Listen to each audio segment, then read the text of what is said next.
Okay, so we are in section 5 of chapter 9.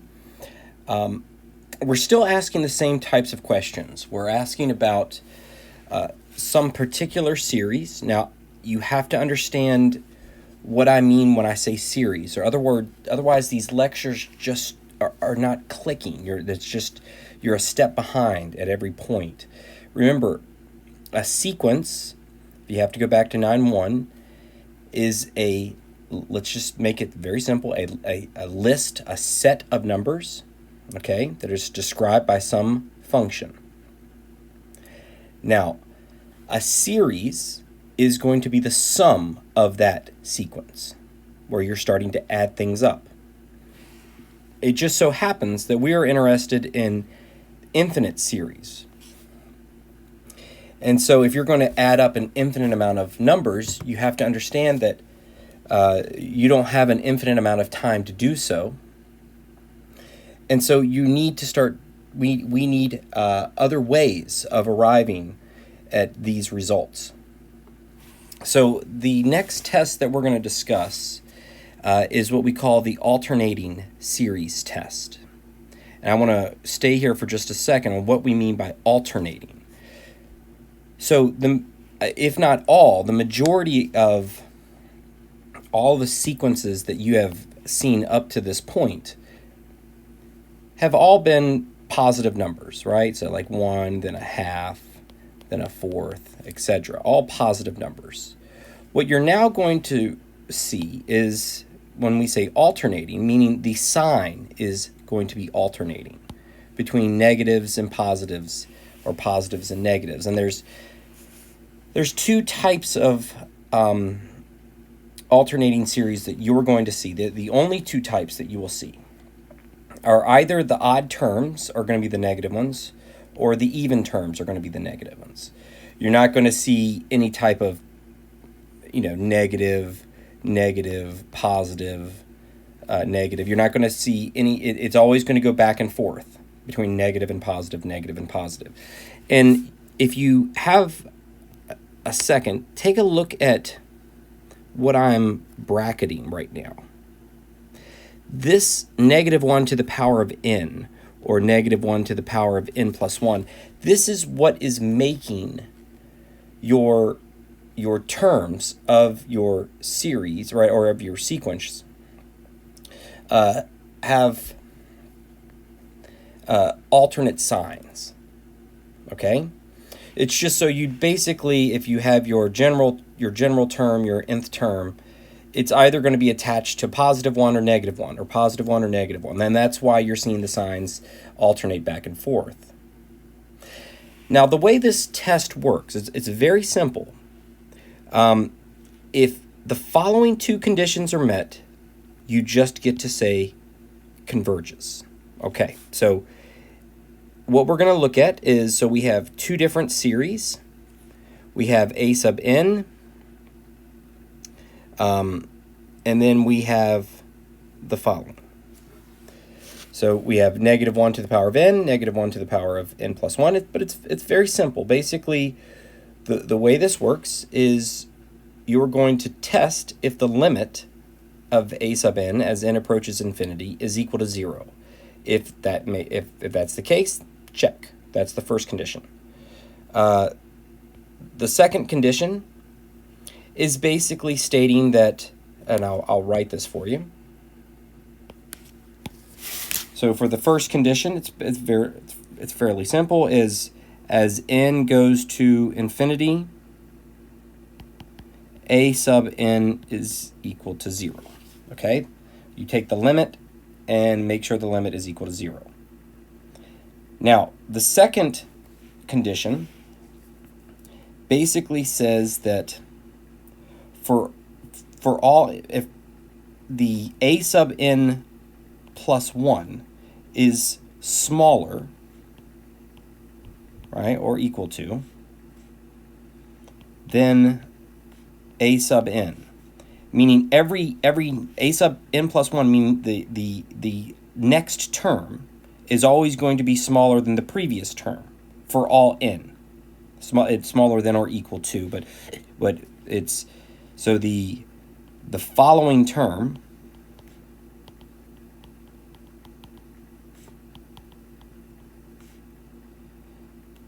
will always be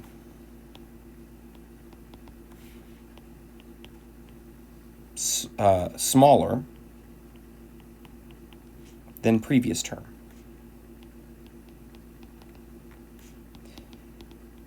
Okay, now to get around this negative, because we know it's going to be alternating negative, positive, I'm gonna give you kind of a way of shortcutting this, so you don't have it. Nothing is so it won't be so cluttered. So the best thing to do right now is to jump right into a question. So notice it says, determine the convergence or divergence of the following series. Okay, so listen, this part up at the top where it says use the alternating series test. That would be very kind of your professor if he or she were to put those into your directions. But the question stands as follows, right? There's nothing, you're not guaranteed that your professor is going to use this test on this series. So at first we have to be able to recognize that there's something in here that's making your terms alternate between negatives, positive negatives, etc. And really what you're looking for is this -1 to the power of n plus 1. Okay? Now, what I'm showing you here, I'm going to see if I can box this in a little bit better without taking up any space. You can also rewrite that as follows. Right? So instead of -1 to the power of n plus 1 times 1 over n, you could write it as over n. Okay. And now here's the part that I really want you to write down. So I think you'll agree with me that this is fairly cluttered. Right? This is cluttered to start trying to take the limit of. But if you just accept that this numerator is always going to be 1 or -1. Will you agree with me there? If you choose a 1, then it's -1 to the power of 2. If you choose a 2, then it's -1 to the power of 3. So it's this numerator is always going to be either 1 or -1. So what I'm telling you is before you take the limit, just take the limit, just assume that the general term is 1 over n. I'll say that one more time because that will save you so much time. The part that is alternating between negative and positive, you can just, for now, assume that it's +1, henceforth, okay? So let's start. We gotta, the idea is the conditions are not, the conditions have to be met because you're gonna make a statement of convergence. Notice that the statement, make sure you don't push the test any farther. The test is basically saying that if the conditions are met, you have convergence. The test doesn't say anything about divergence, okay?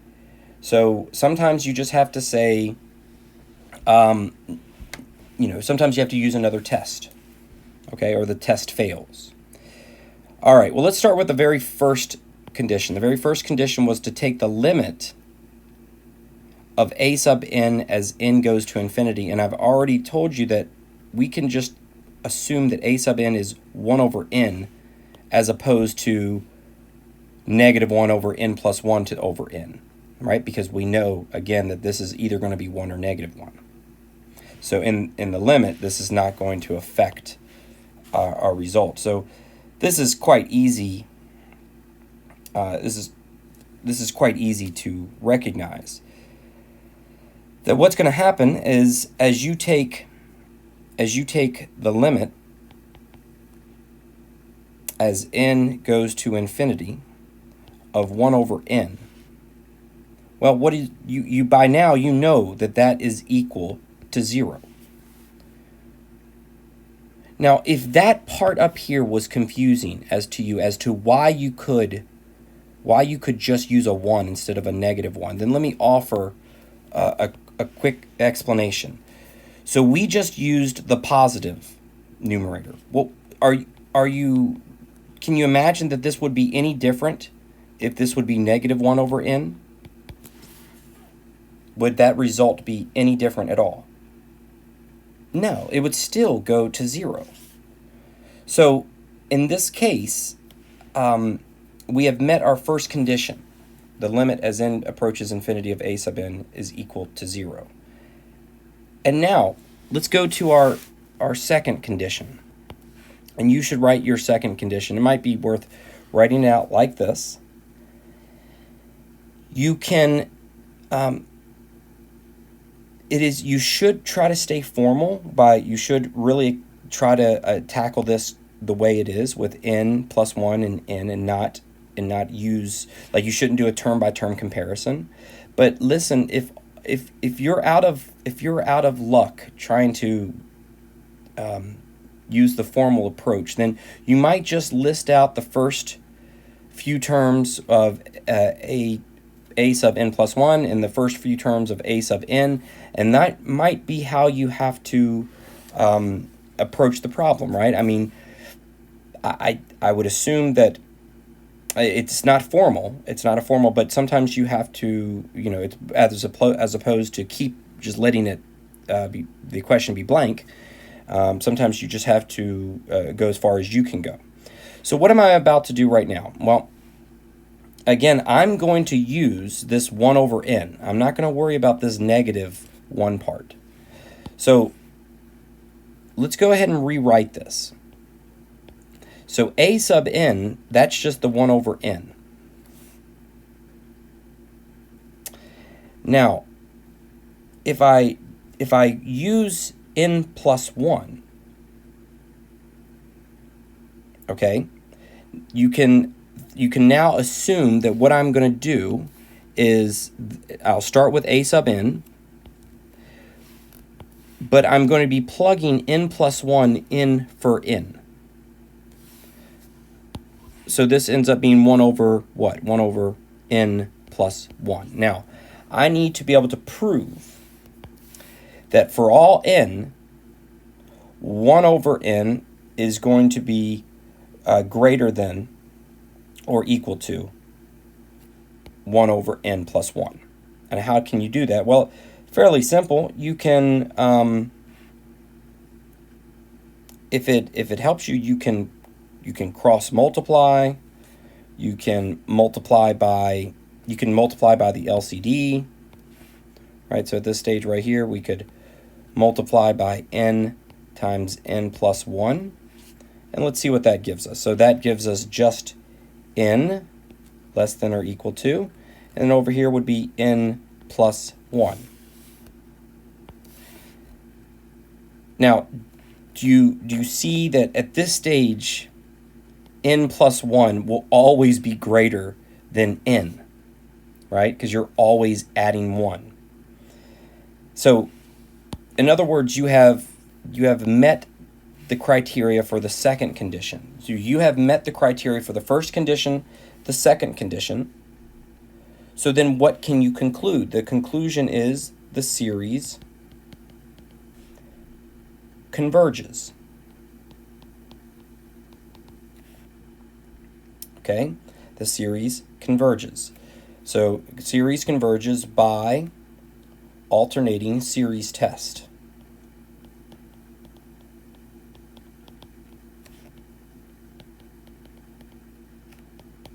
So you can imagine when I'm grading your work,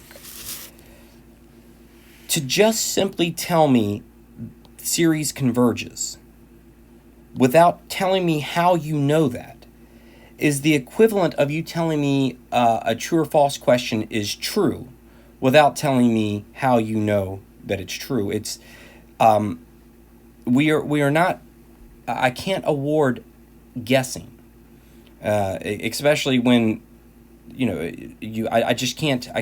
You need to arrive at the right solution, the right answer for the right reason. So this is you use the alternating series test. This is the work that I need to see to justify your conclusion. Okay. But as you can see, it's really not that bad. It's just a matter of, as long as you know how to take a limit, and then as long as you can work the following. We're gonna go ahead and go to an example of when, we'll use an example of when the alternating series test does not apply. Okay, so what they have, let's kind of notice what they gave us. So they give us this -1 to the power of n plus 1 times n plus 1 over n. Now this is the alternating series. Now what we've done is we went ahead and produced some terms here. So notice how it goes from a positive to a negative to a positive to a negative to a positive. Now this is going to be one of those scenarios where one of those conditions is going to fail. So, and then what I'm going to write is extremely important for when this test fails. So, all right, one more time. It is okay if you want to use what I'm boxing in right now. If you want to use that for a sub n, that is perfectly fine. But what I'm telling you is in the limit, it's not going to matter, because this right here is either going to be -1 or +1. So get rid of it and just pretend like it's 1. Just use the positive version of it for now. Okay? All right. So we are going to use an a sub n of just n plus 1, right? Because we're going to use the positive version of that alternating -1. So now it's going to be the limit with n going to infinity of what? Of n plus 1 over n. All right. Now, notice that if you were to try to evaluate the limit as it sits, we would get some type of indeterminate form. So no worries. It's at this stage, it's best to use L'Hopital's rule so that you can reevaluate the limit. So what I'm going to do is I'm going to take the derivative of that numerator, and I'm going to take the derivative of that denominator. Are you ready? So let's start. Well, the derivative of the numerator is just 1. Please make sure you write right here. Make sure you know that you're using L'Hopital's rule right here, right? So go ahead and write it out so that you don't confuse yourself and wonder later when you're looking at your notes what you used, right? So now if I take the derivative of the denominator, that's also 1, right? I'm just going to write, if f of x is equal to n plus 1, I'll write f of n. That way we keep our, if f of n is equal, then f prime is equal to 1. If g of n is equal to n, then g prime of n is equal to 1. I just wanted you to understand how I arrived at this. So really what we have is the limit as with n approaching infinity of 1. Well, the limit of a constant is just a constant, right?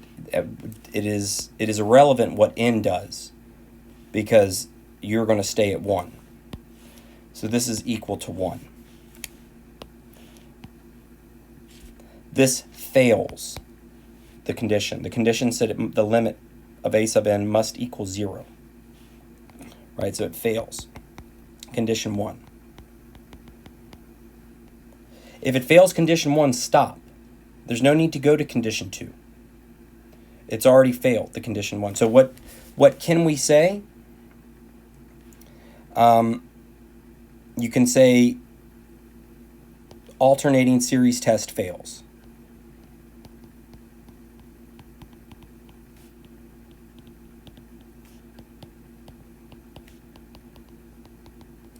What did I not say? The alternating series test will tell you if it converges. When it fails, that doesn't mean it diverges. That is not what the test is saying. Make sure you don't push the scope of the tests. The test just simply says, the test tells you what you can say if conditions are met. conditions weren't met, so the alternating series test fails. You need another test. All right. So the last part of this section is what we call the alternating series remainder, and this is actually a very, very cool theorem. So let me see if I can. Let's take a look at this setup here. Okay, and I want to make sure you understand what everything means inside of in the setup of this equality. So the S is the actual sum, right? If you could find the true sum of the series, that would be S. Now S sub n is your current partial sum all the way up to n, right? So if you added up the first 5 terms, then that's S sub 5. That's your current sum. S would be your entire sum all the way to infinity. Now, A sub n plus 1 would be the value of your next term. So let's make sure we understand. So A sub 5 would mean that you plug 5 in, or I'm gonna do it this way. What is the difference between S sub 5 and A sub 5? I'm gonna ask you that question again, and I'm gonna hold this. So what is the difference between S sub 5 and A sub 5? Well, S sub 5 is the first 5 terms added up. A sub 5 is the value of your 5th term. All right, so what this says is A sub n plus 1 is just the value of the next term. So meaning if you're at n plus 1 would be the value of the next term. Now, R sub n is the remainder. Okay, so let's see if you understand let's just focus on this part right here. Okay? So if you know what something adds up to be, that's S, minus what you've added up already, whatever's left over is the remainder. In other words, if you add the remainder plus your current sum, you would be able to get to the true sum. With me? So the actual sum, that's this, S, minus the current sum is going to be equal to that remainder. Now, what is important is this, because obviously you're not going to know the true sum. That's the point of this little theorem. But what we are going to know is, now let's look at this part. What we are going to know is that the remainder is always going to be less than or equal to your next term. So you can think of it as you have a boundary, you have an upper bound for your error, okay? Because you're going to deal with some error, but you at least have an upper bound for your error. So the remainder is always less than the value of the next term. Okay, so now let's see if we can put this to use. And I'll give you some step-by-steps here. So I'm going to already assume the conditions have been met. Let's assume that we've already established that. So I'm going to give you a playbook here. Steps 1, step 2, step 3. Ready? So the first thing you want to do is find S sub n. Now, let's take a look at how many terms that we're given. We're given 1, 2, 3, 4, 5, 6. So you're given 6 terms. So what you're looking for is S sub 6. Okay, so S sub 6. And S sub 6 would be, the idea is you would add up the first 6 terms, right? So this would be, well, remember factorial. I've already gone over factorial, so I won't go over that again. So this would be the equivalent of 1 minus, well, 2 factorial is 1 over 2 times 1. So that's 1 minus a half, plus 3 factorial is 3 times 2 times 1. So 1/6 minus 1/24 plus 1 over 120 minus, I believe 6 factorial is 720. I'll confirm that really quickly.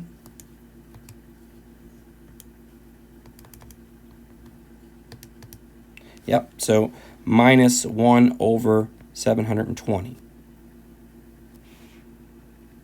Okay, so you let your calculator do this heavy lifting here. So the current sum is 91 over 144, right? Approximately 0.63194. Okay.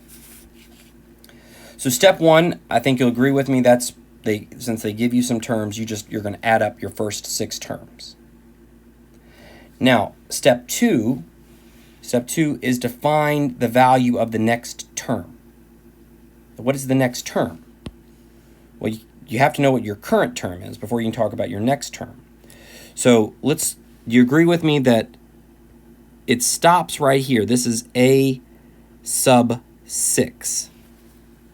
1 over 6 factorial. So the next term would be a sub 7.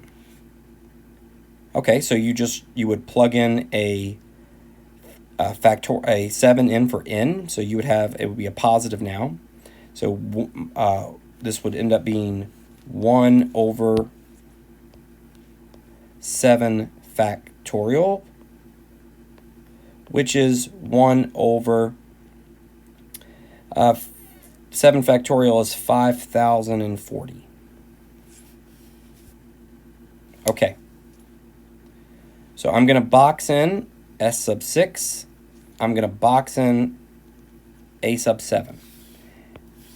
All right, now remember on the previous page where I listed out the remainder of the theorem for the remainder. Let's establish what you have inside here. So do you have the true sum? No, obviously not. You didn't add up all of these terms. Do you have the sum all the way up to the 6th term? Yes. Do you have the value of the next term? Yes.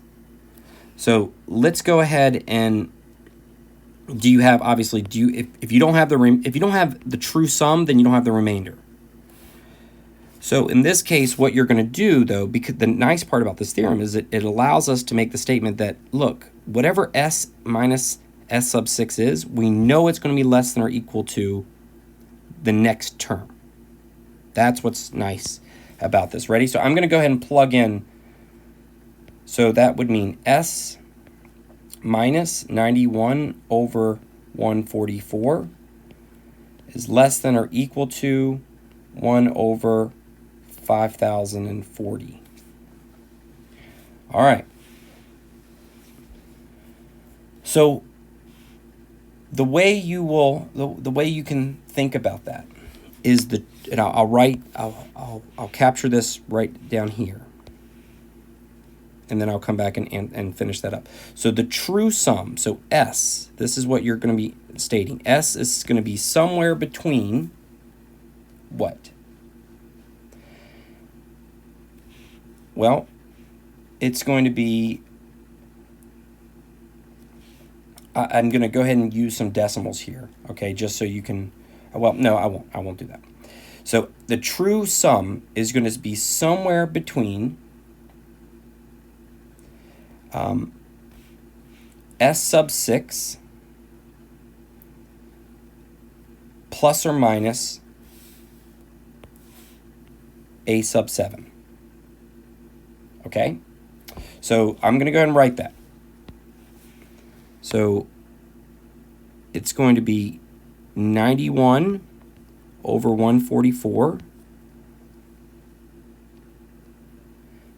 minus 1 over 5,040 and 91 over 144 plus 5,040. 1 over 5,040. All right, well, let's just approximate here. So the true sum is going to be somewhere between 0.63174 and 0.63214. Does that make sense? That all you're doing is you're taking S sub 6 plus your next term, then S sub 6 minus the value of your next term, and the theorem tells us that the true sum, we don't know it, but we know it's somewhere between there. That's very, very nice way of having some type of upper bound. I'll show you a better, even better application of this exact same theorem. Okay? So assume that whatever application that you're doing, okay, whatever you're trying to model, assume that you're willing to tolerate an error less than 0.001. Okay? So you are willing to tolerate some error in whatever it is that you're trying to do, and as long as the error is less than 0.001. So the question is, determine the number of terms required to approximate the true sum of the series with an error less than 0.001. This is really, really awesome if you'll pay attention to me for just a second.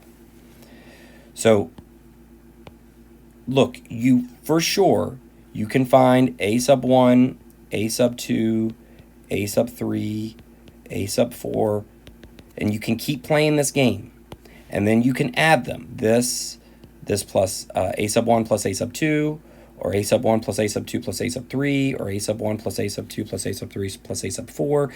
Now, what if you didn't want to play this game all the way to infinity? What if instead you said, look, as long as I know that I'm less than this amount of error, then I am willing to just add up the first 3 terms. If I know that even though that's not the true sum, as long as I know that I'm less than the error that I required. So what we're saying is that remainder needs to be, we start off with the part that the remainder is less than or equal to the value of the next term. So I want to know, how many terms do you have to add up before you're 0.001 within the true sum? Do we have to add up 3 of them, 4 of them, 10 of them? How many? All right, well, let's see if you can follow me here. So first off, let's establish that this numerator is going to be -1 or +1. Always. So we're just going to use the +1 for a sub n. So 1 over n to the power of 4. So the first job, because you're trying to solve for n, how many numbers do I have to add up so that I am within 0.001 of my answer? The first thing you're going to do is insert n plus 1. This would be the next term. You're going to insert n plus 1 in for n. So I'm going to do that right now. Sub n plus 1 in for n. All right, so that gets me to 1 over n plus 1 to the power of 4.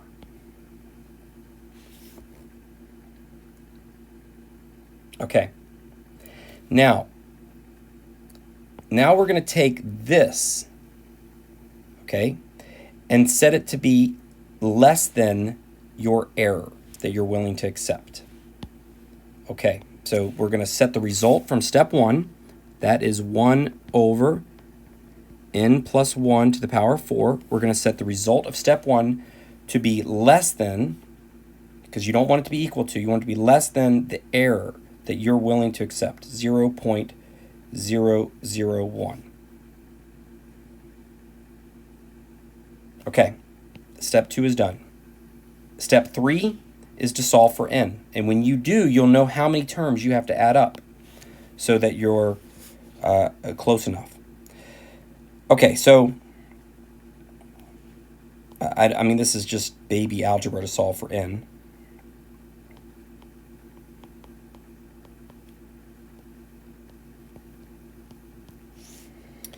So, all right, so the idea is you can, I mean, basically, let me write what I have here. You're going to end up with,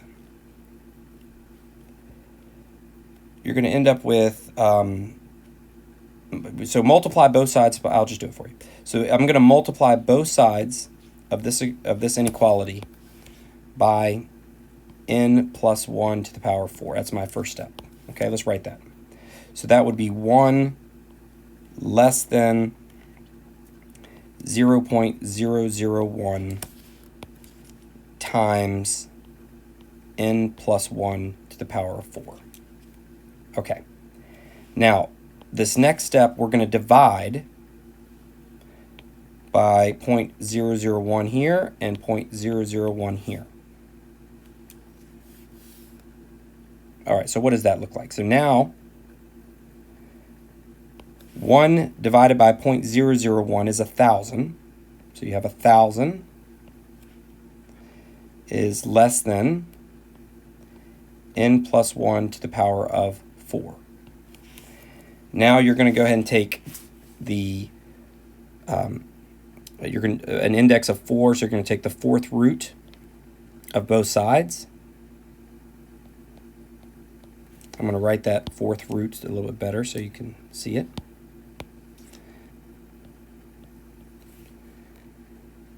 And that'll leave you with, well, if you take the 4th root of something to the power 4, you're just left with that something, n plus 1. Now subtract 1. All right, so that in that case, n is going to be the 4th root of 1,000 minus 1. Basically, n is approximately 4.6 terms. What did you just do? Well, you would, if you just added up a sub 1 plus a sub 2 plus a sub 3 plus a sub 4, that's not enough to be within the margin of error. But if you add up one more term, a sub 5, right, 4.6 terms, so if you just go out 5 terms, you are guaranteed to be within basically 0.001 of your true sum. I hope that makes sense. I will see you for the next videos.